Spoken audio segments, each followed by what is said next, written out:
अस्सलामुअलैकुम, मेरा नाम है जासिफ हाशमी और यह है Honda insight EX limited 2018 model. और प्राइस के लिहाज से ये गाड़ी सिविक से भी सस्ती है। ये स्पेसिफिक गाड़ी प्राइस के लिहाज से टोटली वर्थ इट है। वैसे इनसाइट महंगी होती हैं, लेकिन इस गाड़ी की डिमांड कंपैरेटिवली कम है और ये 4.5 लीटर की गाड़ी है। अगर बात कीजिए प्राइस की तो ये EXL है, 18 मॉडल है, 21 इंपोर्ट है, इस्लामाबाद रजिस्टर्ड है, 4.5 ग्रेड की है और इसकी आस्किंग 83 लाख है। इतने में आपको यूज में सिविक मिलती है, जबकि ये गाड़ी उससे बहुत बेहतर ऑप्शन है, क्योंकि एक तो ये हाइब्रिड है तो आपको एवरेज अच्छी देगी, फिर इसकी परफॉर्मेंस भी जबरदस्त है। इसमें रिम भी खूबसूरत लगे हुए हैं। सीट्स इसमें एल्केंटारा वाली हैं, इलेक्ट्रॉनिक सीट्स हैं, क्लाइमेट कंट्रोल डुअल जोन है। इसमें जो मीटर है वो बिल्कुल नई वाली सिविक जैसा है। पैडल शिफ्टर भी ये गाड़ी ऑफर करती है और इसमें और भी ऐसी बहुत सारी चीज़ें आती हैं जो कि इस गाड़ी को टोटली वर्थ इट बनाती हैं। ये सब मैं कवर करने वाला हूँ इस रिव्यू में। फिलहाल जो मैंने प्राइस बताई है वो है 83 लाख। ये गाड़ी साइकिल मोटरस्पोर्ट के पास अवेलेबल है और अगर आपने इसके बारे में कोई इन्फॉर्मेशन लेनी है तो आप दिए गए नंबर पर कॉल कर सकते हैं या फिर आप साइकिल मोटरस्पोर्ट को विजिट कर सकते हैं, जो कि रावलपिंडी में DH2 के गेट 1 के ऑपोजिट लोकेटेड है। हमारी एक और ब्रांच भी है रावलपिंडी मरी रोड पे। Overall it's a good sedan and today I am going to review it.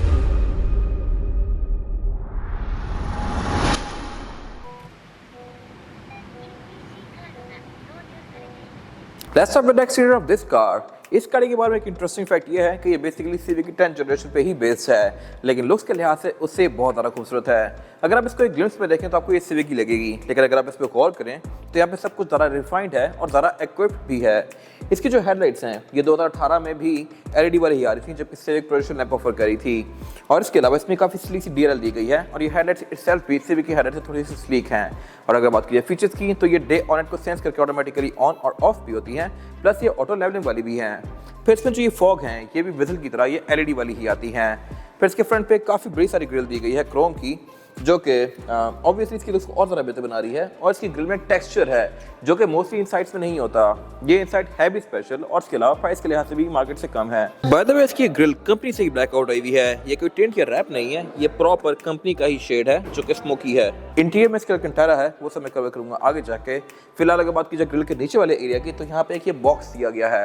ये बॉक्स बेसिकली रडार के सेंसर्स हैं जो कि सिविक में अब जाके आने शुरू हुए हैं। ये गाड़ी इतने पहले से ऑफर करी है। और अगर बात की जाए इस गाड़ी की साइड प्रोफाइल की तो यहाँ भी ये गाड़ी काफी ज्यादा खूबसूरत है, क्योंकि रिम इसमें स्टैगर्ड लगे हुए हैं। ये अगले कम चौड़े हैं, पिछले ज़्यादा चौड़े हैं। फिर यहाँ भी 18 इंचेस के एग्जैक्ट स्टैट्स में कवर करूंगा आगे जाके। फिलहाल अगर बात कीजिए फीचर्स की, ये गाड़ी ब्लाइंड स्पॉट मॉनिटर्स भी ऑफर करती है। इसमें चिपड़ भी आते हैं और इसके अलावा इसके साइड मिरर में इंडिकेटर भी हैं, ये साइड मिरर हीटेड भी हैं। ये सब वो चीज़ें हैं जो कि सिविक एक्स में नहीं आती। साइड मिरर देखने में तो काफ़ी हद तक वैसे ही हैं, लेकिन सिविक के साइड मिरर से बहुत ज़्यादा इक्विप्ड हैं। फिर इसके अलावा इसके साइड पे एक क्रोम की फ्रिल दी गई है जो कि एक्स्ट्रा है। इसके अलावा यहाँ पे हाइब्रिड की बैजिंग आती है जो कि शो करवाता है कि ये एक हाइब्रिड कार है। और अगर बात की जाए इसकी एब्सोल्यूट साइड प्रोफाइल की तो ये भी लुक्स के लिहाज से डिसेंट है। कहने को तो ये सिविक एक्स ही है, लेकिन यहाँ पे चीज़ें ज़्यादा रिफाइंड हैं। इस तरह से इसमें स्मार्ट एंट्री दोनों साइड्स पे आती है। सिविक में सिर्फ ड्राइवर के पास आती है। बाकी ग्राउंड क्लियरेंस के लिहाज से भी स्पेसिफिक गाड़ी बेहतर है, क्योंकि इसमें रिम बड़े लगे हुए हैं तो ये आपको खड्डों वगैरह पे तंग नहीं करेगी, ना ही ब्रेकर्स पे। फिर इनसाइड में जो ये एयर प्रेस हैं ये कंपनी से ही आते हैं, लेकिन एक चीज़ में ये गाड़ी सिर्फ लाइक करती है और वो है सनरूफ। सिविक सनरूफ ऑफर करती है पाकिस्तान में, ये ऑफर नहीं करती। और अगर बात की जाए गाड़ी के फ्यूल टैंक की तो ये गाड़ी 40 लीटर का ऑफर करती है। ये भी एक चीज़ इंटरेस्टिंग है। सिविक में टैंक 47 या 50 लीटर्स का आता है, इसमें वैसी ही गाड़ी होता है वो टैंक छोटा है। और उसकी वजह यह है कि इसमें इंजन हाइब्रिड है तो इसकी कंजम्पशन सिविक से बहुत बेहतर है। ये आपको 20 प्लस की एवरेज आराम से दे सकती है, तो 20 प्लस की एवरेज के साथ 40 लीटर्स भी अच्छा खासा चलता है। बाकी इसमें एंट्री एग्जिट भी ठीक है। ये लॉन्ग टर्म में आपको निकलने बैठने में शायद थोड़ा सा तंग करे, आपकी बैक में दर्द करे। बाकी ओवरऑल ये गाड़ी ठीक है।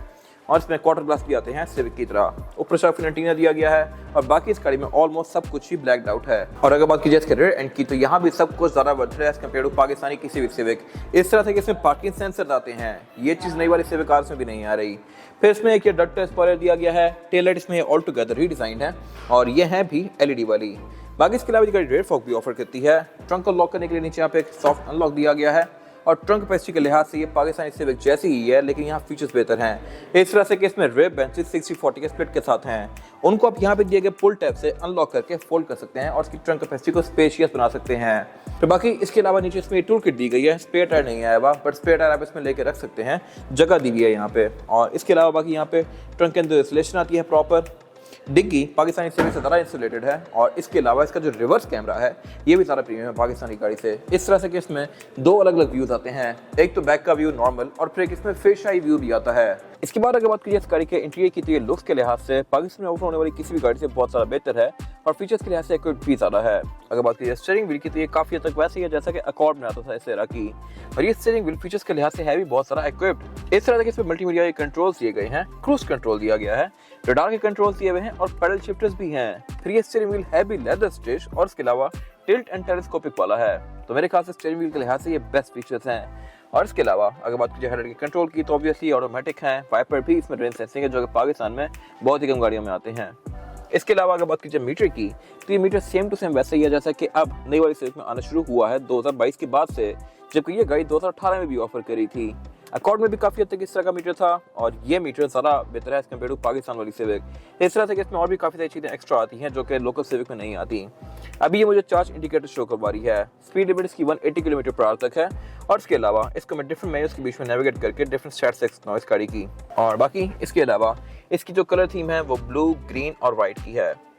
इसके मीटर की हाउसिंग की बात की जाए तो ये सॉफ्ट टच पैडिंग की फिनिश में है। डैशबोर्ड इसका लुक्स के लिहाज से डिसेंट है, बट इसका जो ये हाफ ये वाला एरिया है ये अल्केंटारा का है, ये बहुत कम इनसाइड्स में होता है और ये बेसिकली सही एक हाई एंड मटेरियल है और आपको स्पोर्ट्स कार्स में देखने को मिलता है। यूजुअली इनसाइड्स के डैशबोर्ड यहाँ से लेदर के होते हैं, बट ये उससे भी एक लेवल ऊपर है। फिर इसके अलावा जो मल्टीमीडिया स्क्रीन है इसकी एक गैदर्स की है जो कि एक प्रीमियम साउंड सिस्टम है और इसके फीचर्स भी ऑब्वियसली काफ़ी अच्छे हैं। इसमें ब्लूटूथ, ऑक्स, नेविगेशन, USB ये सब चीज़ें आती हैं और इसकी क्वालिटी भी डिसेंट है। साउंड क्वालिटी भी इसकी काफ़ी अच्छी है और इसके अलावा उससे नीचे क्लाइमेट कंट्रोल दिया गया है। क्लाइमेट कंट्रोल ये डुअल जोन ऑफर करी है इतना पहले से, यानी कि ड्राइवर और पैसेंजर अपनी मर्जी के लिहाज से इसके क्लाइमेट कंट्रोल टेम्परेचर को एडजस्ट कर सकते हैं।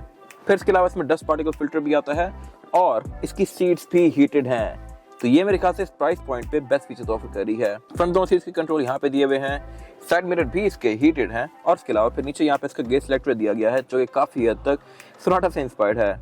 ये शिफ्ट बाय वायर गियर है, यानी कि ये बटन से ही गियर शिफ्ट करती है। इस तरह से आपको कोई लेवर ही खींचना पड़ेगा और पार्किंग ब्रेक भी इसमें इलेक्ट्रॉनिक है जो कि इस एरा में पाकिस्तान में सिर्फ सिविक की ऑफर करी थी, ग्रैंडी वगैरह में तो अभी तक नहीं आई।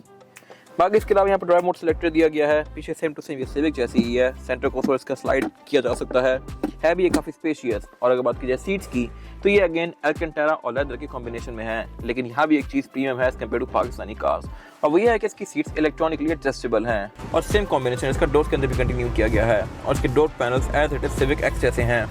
फिर इसमें सिविक एक्स की तरह ही लॉक और लॉक ड्राइवर पैसेंजर दोनों के पास दिया गया है।